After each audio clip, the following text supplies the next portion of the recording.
This is Hula, a 17-year-old harbour seal. Edmonton Valley Zoo has been her home since she was 6 months old. That's middle-aged for her kind. And according to a new study, she can expect to live longer than her cousins in the wild. The scientists looked at self-reported data from credible zoos and aquariums dating back to 1800s, looking at how 4 different marine mammals fared in captivity: harbour seals, polar bears, California sea lions, and bottlenose dolphins. What they found is that not only do all 4 species live longer than their wild counterparts, but that they're also living longer than their forebears in zoos. One of the key take-homes from this is that over time, the survival of these 4 species in captivity has greatly increased, and this is due to improvements in husbandry techniques. Hula gets 3 training sessions per day. She gets her teeth brushed, and her keepers regularly inspect her for bruises, scrapes, and cuts. We ensure that they get proper nutrition. We ensure they have proper environment and habitat. We ensure that it's properly clean through daily husbandry. We ensure that they receive proper welfare checks. We also have a full-time veterinarian and vet team on site.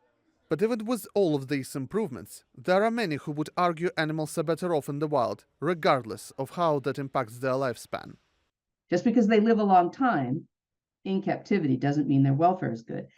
The one thing zoos and aquariums can do that's positive for these animals' welfare and conservation is rescue them when they strand or are otherwise injured or ill, and often rehabilitate them and return them to the wild. But if they can't be returned to the wild, then to maintain them for the rest of their lives as comfortably and in as positive a welfare state as possible. Hula is a case in point.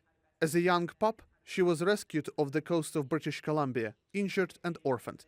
She was nursed back to health, but deemed non-releasable because she has seizures.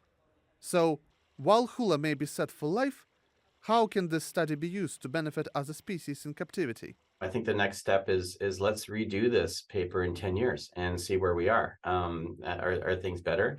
And then what we talk about a lot now in the veterinary world, in the zoo world, and in human medicine as well, is not so much quantity of life, but quality of life.